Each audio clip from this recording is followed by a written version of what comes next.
Hello and welcome to the Friday, January 16th, 2026 edition of the SANS Internet Storm Center's Stormcast. My name is Johannes Ulrich, recording today from Jacksonville, Florida. And this episode is brought to you by the SANS.edu undergraduate certificate program in applied cybersecurity. Today's diary comes from Matthew Bresnell, one of our undergraduate interns, and Matthew is writing about, the most common, observation from his honeypot, and that's, crypto coin miners. Now, crypto coin miners or cryptojacking, of course, is very, very common, but there's one part to it, and that's something here that Matthew is mentioning that's sadly often overlooked, even though it is very, very common, and that the crypto coin miner is hardly the only thing that's happening when your system gets infected. So the crypto coin miner is probably the easiest to detect problem, and that's what usually people are paying attention to, that all of a sudden their system is slow. They see there's this process running. So what do? They kill the process and move on. But that's not really sufficient here, because as Matthew points out, pretty much every time there's a crypto coin miner, there's also a backdoor being installed. In this case, that's probably the most common combination with the crypto coin miner. An SSH key is being added to the authorized keys file, and with that, the attacker now has access to your system, even after you change the weak password that was originally used to break into the system. So always pay attention if you find a crypto coin miner on the system. It really just means that you had a real vulnerable system. Crypto coin miners usually don't use sort of very sophisticated exploits. They go for low-hanging fruit. They go for weak default passwords. They go for very basic, commonly exploited web application vulnerabilities. There is a great chance that the crypto coin miner itself did more than just install the crypto coin miner. But the other problem often is that, the same weak vulnerability may have been exploited by more stealthy attackers that didn't install a crypto coin miner, that just exfiltrated data. And researchers at the Catholic University of Leuven in Belgium did come up with an interesting new attack against Bluetooth. Now, this attack affects devices that are enabled to participate in Google's fast pair mode. Fast pair allows you to quickly pair devices. We know it's always a little bit of a problem for users to sort of set up that initial connection between like a phone and a headset or whatever you're pairing.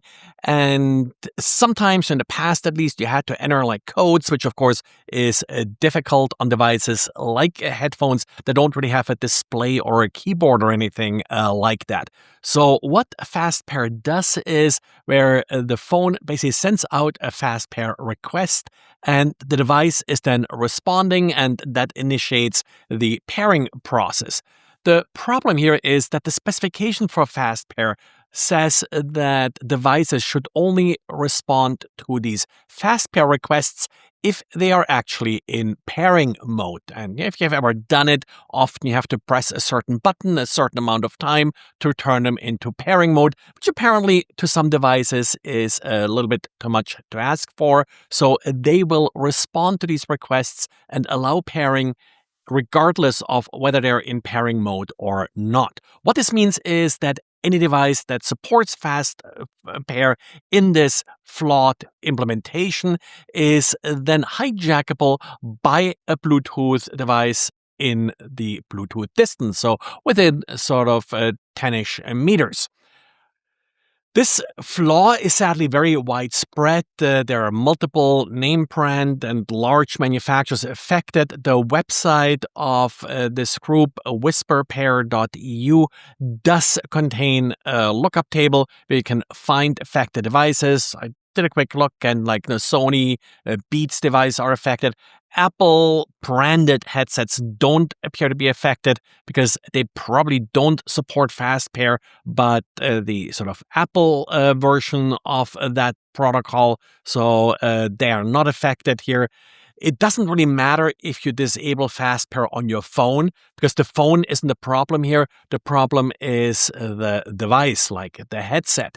The only fix is an eventual firmware update for the device, which of course with stuff like headsets and such can be always quite tricky to apply if they haven't set up sort of an automatic update mechanism.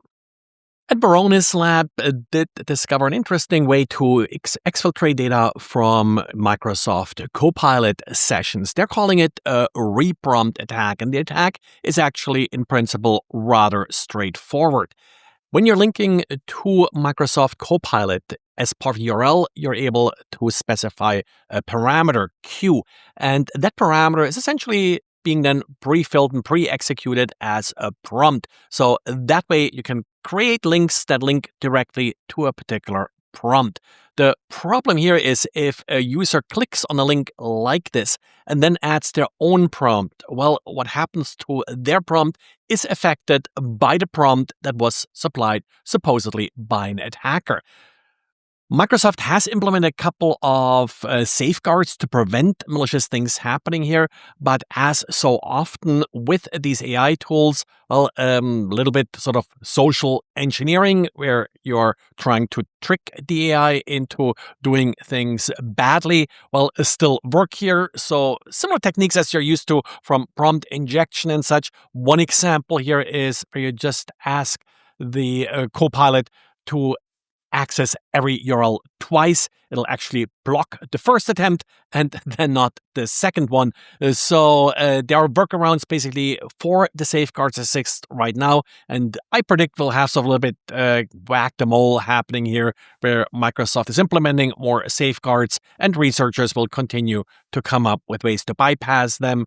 Well, be careful when you're clicking on links. Stupid advice, I know, but probably the best you can do in this case.